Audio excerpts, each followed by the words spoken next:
오늘 함께 보실 하나님의 말씀 사도행전 26장 9절부터 18절까지의 말씀입니다. 나도 나사렛 예수의 이름을 대적하여 많은 일을 행하여야 될 줄 스스로 생각하고 예루살렘에서 이런 일을 행하여 대제사장들에게서 권한을 받아 가지고 많은 성도를 옥에 가두며 또 죽일 때에 내가 찬성 투표를 하였고 또 모든 회당에서 여러 번 형벌하여 강제로 모독하는 말을 하게 하고 그들에 대하여 심히 격분하여 외국 성에까지 가서 박해하였고 그 일로 대제사장들의 권한과 위임을 받고 다메섹으로 갔나이다. 왕이여 정오가 되어 길에서 보니 하늘로부터 해보다 더 밝은 빛이 나와 내 동행들을 둘러 비추는지라. 우리가 다 땅에 엎드러짐에 내가 소리를 들으니 히브리 말로 이르되 사울아 사울아 내가 어찌하여 나를 박해하느냐. 가시채를 뒷발질하기가 내게 고생이니라. 내가 대답하되 주님 누구시니까. 주께서 이르시되 나는 내가 박해하는 예수라. 일어나 너의 발로 서라. 내가 내게 나타난 것은 곧 내가 나를 본 일과 장차 내가 내게 나타날 일에 너로 종과 증인을 삼으려 함이니 이스라엘과 이방인들에게서 내가 너를 구원하여 그들에게 보내어 그 눈을 뜨게 하여 어둠에서 빛으로 사탄의 권세에서 하나님께로 돌아오게 하고 죄사함과 나를 믿어 거룩하게 된 무리 가운데서 기업을 얻게 하리라 하더이다. 아멘. 우리가 하나님 나라라는 주제의 말씀을 오늘 주일 예배 때까지 살펴보려고 합니다. 오늘로 끝난다는 말이죠. 벌써 10번째 말씀입니다. 시간이 참 빠르게 잘 지나가고 있습니다. 벌써 10번째 말씀을 우리가 보고 있는데 우리가 생각하는 하나님의 나라, 하나님께서 왕으로 다스리시는 그 왕국은 천국을 말합니다. 이 땅에서 예수님을 믿는 자들은 죽은 이후에 우리가 들어가겠지만 그럼에도 이 땅에서도 하나님의 나라를 살 수가 있습니다. 어떻게 살아갑니까? 이 땅에서부터 하나님을 왕으로 모시고 그분의 통치를 받으며 살아가는 자는 하나님의 나라를 이 땅에서부터 살아갈 수 있다라고 우리가 말씀을 통해서 보았습니다. 그 구체적인 방식을 우리는 열왕기상에 나오는 엘리야 이야기를 통해서 7번이나 살펴보았습니다. 그 제목만 간단히 보면 하나님의 돌보심으로 산다, 순종함으로 산다, 부르짖음으로 산다, 하나님 그분으로 산다, 그리고 하나님의 능력으로 산다, 하나님의 방법으로 산다. 여러분 기억나시죠? 그리고 열왕기상 21장에서 하나님의 권능을 보여도 도무지 무너질 것 같지 않았던 아합 왕건이 무너지는 것을 보았습니다. 어떻게 무너졌습니까?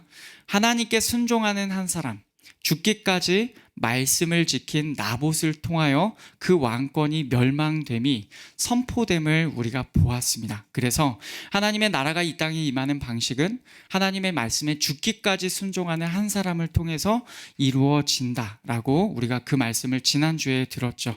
이제 오늘은 하나님 나라 이 전체 시리즈의 결론입니다. 우리가 이 땅에서 하나님 나라를 살 수 있는 여러 가지 방법들을 살펴보았는데 이 모든 내용을 가지고 이제는 실제적으로 우리가 어떻게 결단하고 어떤 은혜를 구하여야 하는지를 생각해 보려고 합니다. 그 내용을 한 개인에게 있어서 하나님의 나라가 어떻게 그의 삶에서 열리게 되고 그 일이 실제적으로 어떻게 가능한 것인지 사울이라고도 불렸던 바울의 이야기를 통해서 그의 삶에서 찾아보고자 합니다. 사도행전 26장에서 지금 바울은 아그리빠 왕 앞에서 자신의 변호를 하고 있습니다. 당시 바울은 자기 동족 유대인들에 의하여 로마의 법정에 고소되었어요.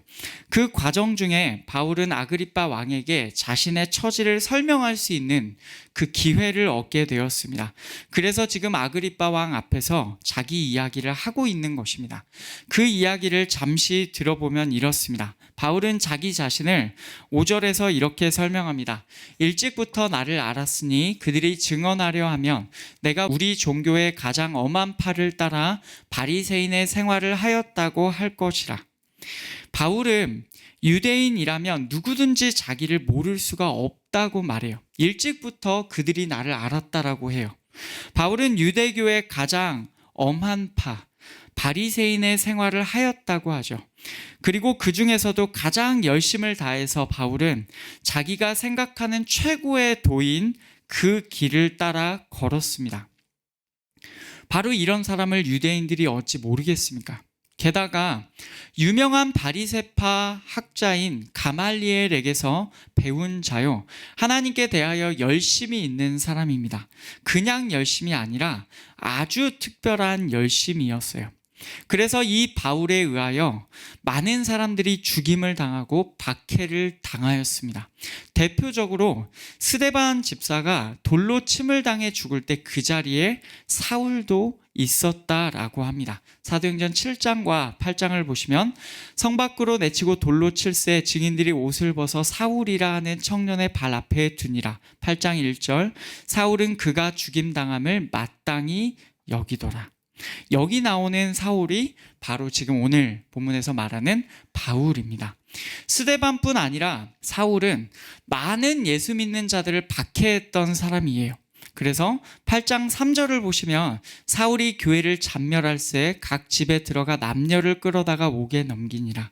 오순절 성령 사건 이후에 예수님을 믿는 자들이 모인 교회를 파괴하는 데 앞장섰던 사람이 바로 이 사울이라고 불리는 바울입니다. 그런데 바울은 이 이야기를 과거형으로 설명해요. 나는 바리새인의 생활을 하였습니다. 나는 바리새인으로 살았습니다 라고 과거형으로 설명합니다. 그러던 중에 바울의 인생에 결정적인 사건이 일어납니다. 그게 바로 다메섹으로 가던 길에서 일어난 사건이에요. 바울은 열심히 있었던 사람이고 그렇기 때문에 그는 예수 믿는 자들을 잡으러 다메섹으로까지 갔던 것입니다. 먼 길이었어요. 그는 실제로 자신을 이렇게 설명합니다. 오늘 말씀 9절 10절을 보시면 나도 나사렛 예수의 이름을 대적하여 많은 일을 행하여야 될 줄 스스로 생각하고 예루살렘에서 이런 일을 행하여 대제사장들에게서 권한을 받아가지고 많은 성도를 옥에 가두며 또 죽일 때에 내가 찬성 투표를 하였고. 여러분 이 내용을 보시면 어떻습니까? 그는 자신도 나사렛 예수의 이름을 대적하여 많은 일을 행하여야 될 줄 스스로 생각하였대요. 나사렛 예수의 이름을 대적하여 내가 일을 행하여야 된다. 많은 일을 행하자. 이렇게 생각했습니다. 그래서 예루살렘에서 이런 일을 행하였습니다. 많은 성도들을 옥에 가두고 그들을 죽일 때에 찬성 투표를 하였습니다.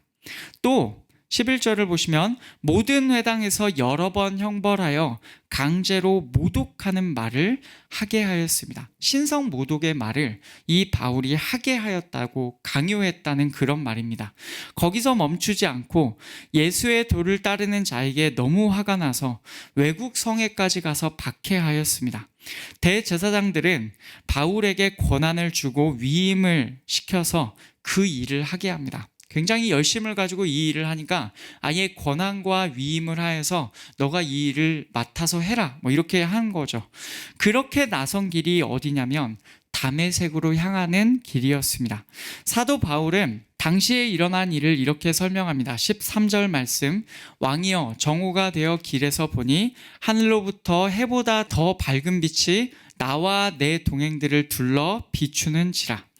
길을 가다가 정오가 되었습니다. 하늘로부터 해의 밝기를 뛰어넘는 빛이 나왔습니다. 그래서 그 빛이 함께 길을 가던 자신과 동행들 모두를 비췄어요. 모두가 놀라서 땅에 엎드러졌는데 그때 소리가 들렸습니다. 14절, 우리가 다 땅에 엎드러짐에 내가 소리를 들으니 히브리 말로 이르되 사울아 사울아 내가 어찌하여 나를 박해하느냐, 가시채를 뒷발질하기가 내게 고생이니라. 사울아 사울아 내가 어찌하여 나를 박해하느냐. 사울이 박해하던 예수께서 사울에게 나타나셔서 이 말씀을 하셨어요.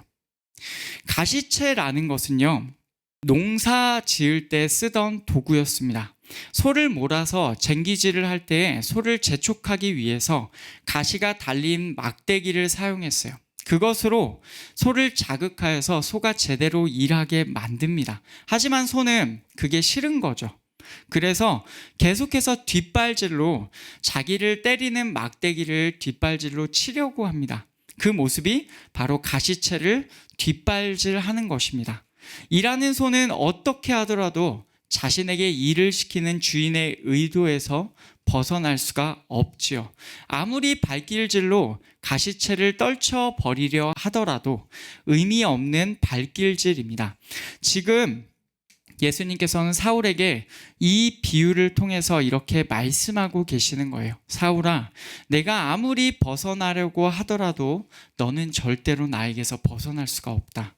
벗어나려고 몸부림치는 그 일은 너무나도 너에게 어려운 일이다.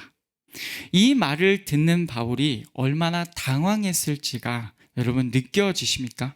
자기는 그동안 예수를 따르는 사람들이 이단인 줄 알고 그들을 잡아야 한다고 믿었습니다. 그래서 하나님의 교회를 심하게 박해하였고 이것이 하나님을 위한 길이라고 생각했어요. 그런데 예수께서 직접 나타나셔서 음성을 들려주시고 살아계심을 보여주셨어요. 그러니 얼마나 당황했을까요? 아, 이게 아니었구나. 내가 잘못 생각했구나. 내가 잘못 믿었구나. 라고 생각했을 것입니다. 예수께서는 단지 바울에게 너는 나한테서 벗어날 수 없다라는 무서운 말을 하려고 오신 게 아닙니다. 바울의 인생에 친히 가지고 계시는 계획을 말씀해 주시죠. 16절 일어나 너의 발로 서라. 내가 내게 나타난 것은 곧 내가 나를 본 일과 장차 내가 내게 나타날 일에 너로 종과 증인을 삼으려 함이니. 아멘. 예수님께서 나타나신 이유는 바울을 종으로 그리고 증인으로 삼으시기 위함입니다.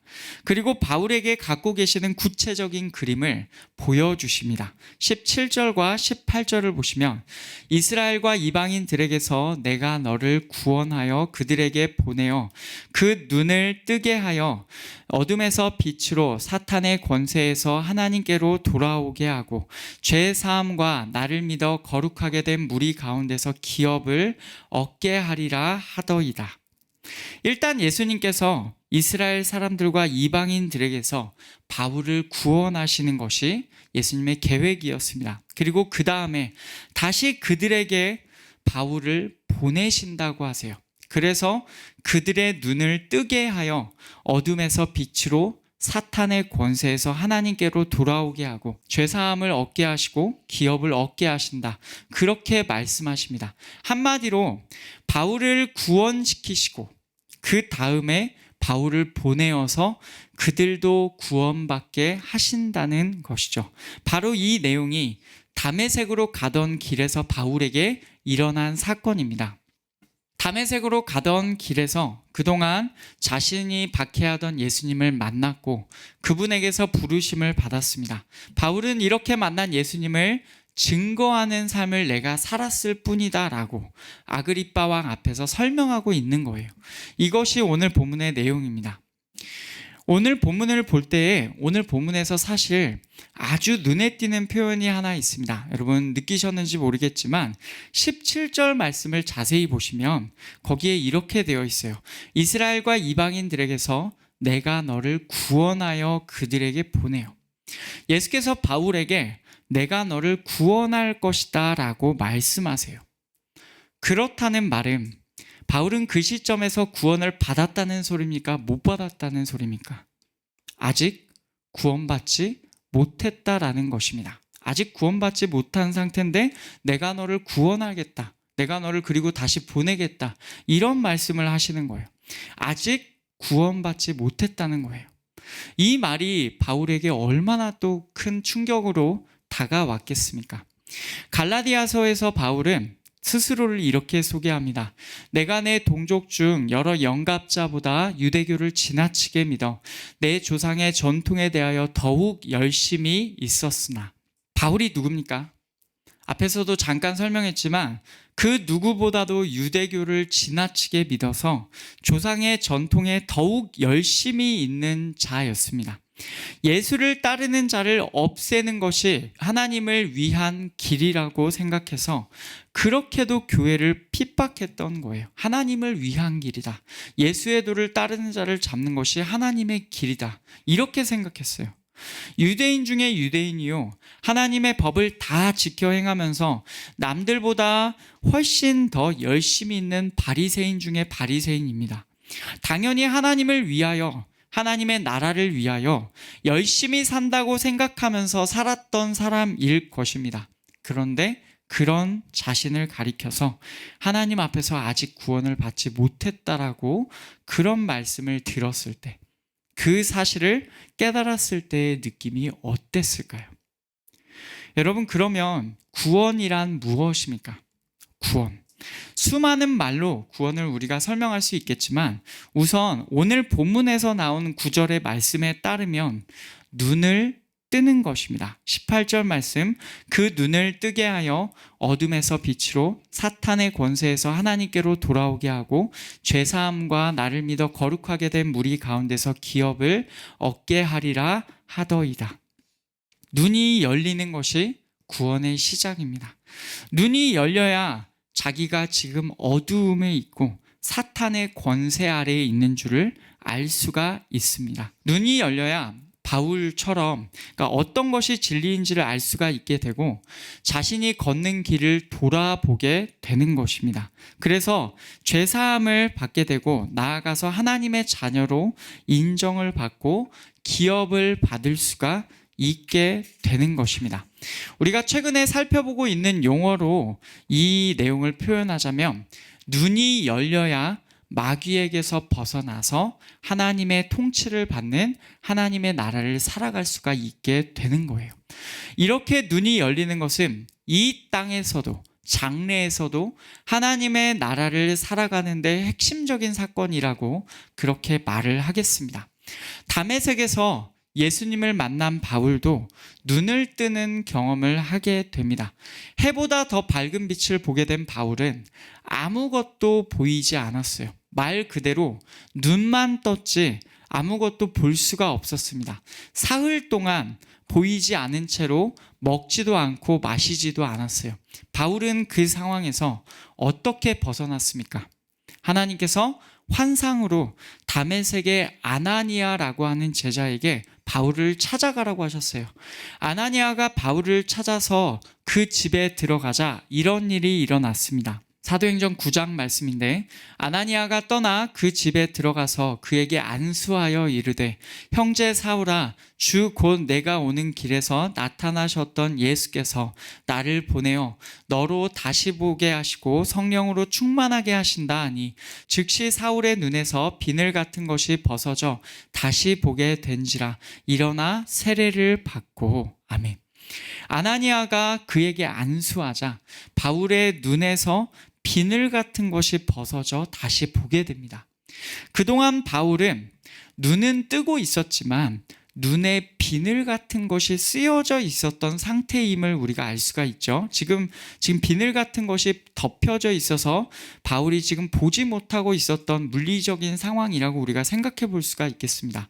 하나님께서 보내신 사람이 와서 안수할 때 비로소 그 비늘이 벗겨졌고 다시 보게 되었어요. 그런데 바울은 이 이후로 달라지게 됩니다.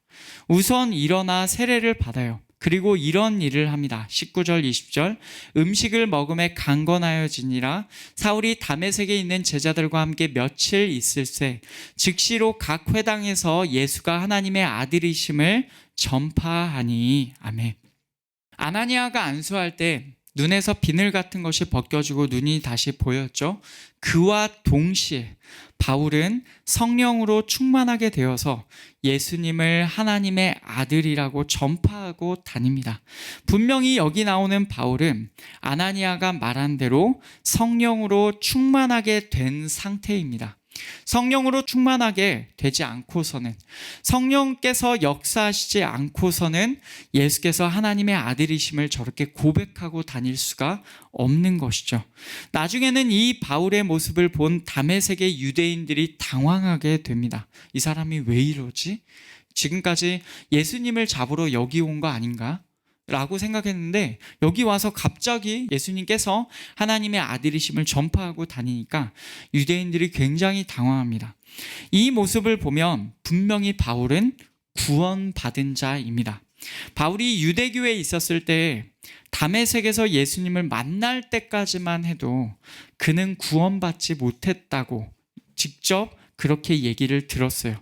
그러나 아나니아를 만난 후에 눈에서 비늘이 떨어지자 비로소 그는 구원받은 자처럼 살게 됩니다. 여기서 우리가 알 수 있는 사실은 무엇입니까? 바울에게 있어서도 눈이 열리는 것이 구원의 시작이었다는 것입니다. 물론 바울에게는 그 눈이 열리는 것이 실제의 경험이었어요. 실제로 눈에서 비늘 같은 것이 떨어져서 눈이 그제야 보이기 시작한 거죠. 그런데 이 표현은 실제적인 표현인 동시에 영적인 의미를 그 안에 함축하고 있습니다. 바울의 영적인 눈도 비로소 열렸다는 것이죠.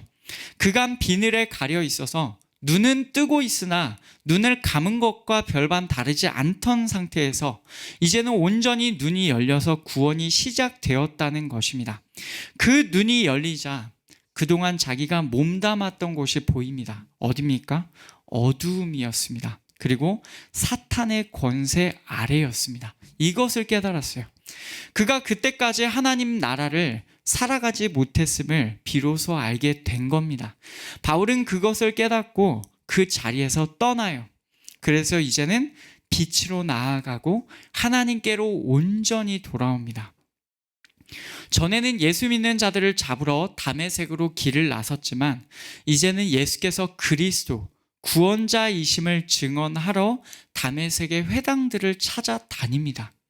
여러분, 이처럼 구원은 눈을 뜨는 것에서부터 시작합니다. 이것은 사람의 관점이에요. 우리가 볼 때는 눈을 뜨는 것이 구원의 시작이라고 말할 수 있겠습니다. 그러면 하나님의 관점에서는 구원을 어떻게 설명하실까요? 하나님의 관점에서 구원은 눈을 뜨게 하시는 것에서부터 시작합니다. 우리 입장에선 눈을 뜨는 것이지만 하나님의 관점에서는 눈을 뜨게 하시는 것에서부터, 그렇게 만드시는 것에서부터 시작을 하죠. 우리가 갖고 있는 육적인 눈을 뜨고 있는 것이 다가 아닙니다. 영적인 눈이 열려야 합니다. 그래야 어디에 서 있는지가 분명히 보여요. 바로 여기서부터 하나님의 구원의 역사가 시작이 되고 우리가 이 땅에서 하나님 나라를 살아갈 수 있는 것은 바로 여기서부터 살아갈 수가 있는 것입니다. 그러면 이런 일이 어떻게 일어날 수 있습니까? 어떻게 하면 눈을 뜨게 하시는 역사가 우리 가운데 일어날 수 있습니까?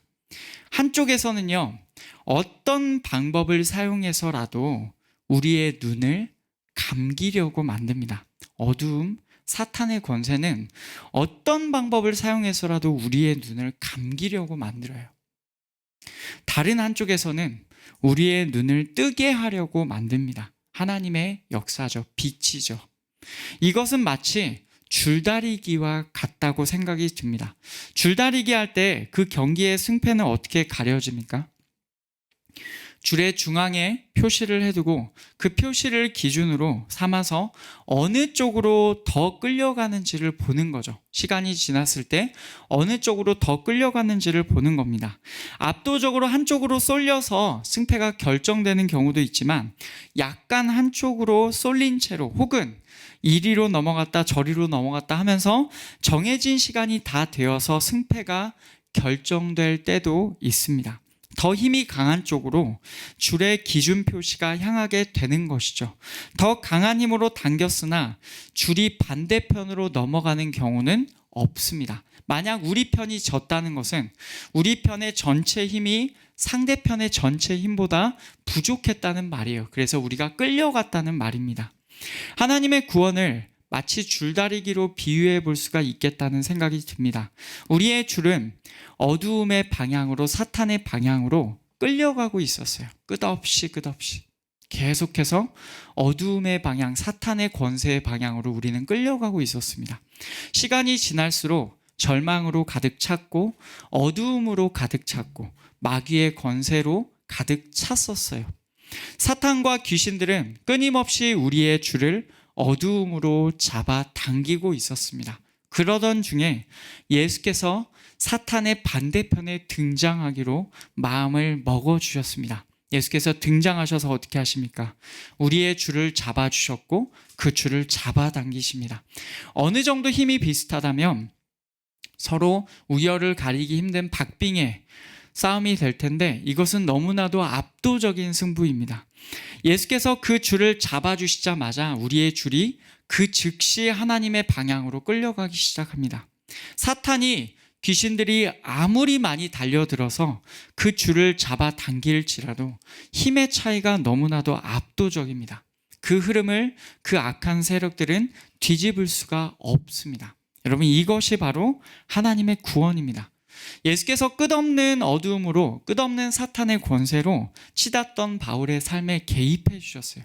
잘 보이던 그의 눈을 하나님의 영광의 빛으로 멀게 하셨고 그를 만나 주셨습니다. 아나니아를 보내어 그에게 안수하게 하시며 그의 마음에 성령님을 보내주셨어요. 그때 바울의 눈에서 비늘 같은 것이 떨어져 나가서 비로소 볼 수가 있게 되었습니다. 또한 그제야 바울의 영에 가려져 있던 비늘이 떨어져 나가서 비로소 예수님을 바라볼 수가 있게 된 거예요. 그리고 바울은 이제 예수님의 종으로, 예수님의 증인으로서의 삶을 살게 된 것입니다. 이제 비로소 하나님께서 왕이신 하나님의 나라를 살아갈 수가 있게 된 것이죠. 사탄과 귀신들이 당기는 힘에 계속 끌려가던 우리의 줄이 하나님께로 향하게 된 근거가 무엇입니까? 하나님의 권능입니다. 사람의 눈을 뜨게 하시는 일이 가능한 이유가 무엇입니까? 하나님의 권능입니다. 하나님의 권능은 그 누구도, 그 무엇도 이겨낼 수가 없어요. 아무리 버텨보고 아무리 저항해봐도 아무리 가시체에 뒷발질을 해봐도 불가능한 일입니다. 하나님의 권능을 버텨내는 일은 불가능합니다. 하나님께서 마음 먹고 줄을 당기시면 누구도 그 힘을 거스를 수가 없는 것이죠. 우리의 줄이 하나님 쪽으로 끌려가는 것을 마귀는 너무나도 싫어합니다. 그러나 마귀에게는 하나님의 권능을 뒤집을 수 있는 그 정도의 능력이 없어요. 혹시 우리 줄이 하나님 쪽으로 끌려가는 것이 싫어서 나 자신이 저항해봐도 뒤집을 수가 없습니다. 우리에게도 하나님의 권능을 버텨낼 수 있는 그 정도의 힘이 없어요. 하나님의 권능은 하나님께서 택하신 사람으로 하여금 구원에 이르도록 만듭니다. 일단 하나님께서 어떤 사람의 눈을 뜨게 하시면 바울같이 강한 자도 바뀌게 됩니다. 바울같이 유대교에 완전히 사로잡혀 있는 자도, 바리새인의 가장 엄한 교육을 받은 자도, 이 땅에서 아무리 사탄의 권세에 사로잡혔더라도 하나님께서 눈을 뜨게 하시면 돌아오게 됩니다. 그러면 하나님께서는 어떤 사람의 줄을 당겨주십니까? 하나님께서 눈을 뜨게 하시는 사람은 누굽니까? 하나님의 권능으로 끌고 오시는 그 사람, 여러분 그 사람이 누구인지 아십니까? 바울에게 가라는 하나님의 말씀을 듣고 아나니아는 고민에 빠졌어요. 왜냐하면 바울이 얼마나 성도들에게 해를 끼쳤는지를 잘 알기 때문입니다. 그때 하나님께서 아나니아에게 이렇게 말씀하시죠. 9장 15절, 주께서 이르시되 가라, 이 사람은 내 이름을 이방인과 임금들과 이스라엘 자손들에게 전하기 위하여 택한 나의 그릇이라. 아멘. 바울은 아나니아가 걱정하던 그 사람은 하나님께서 선택하시고 지명하신 사람이에요.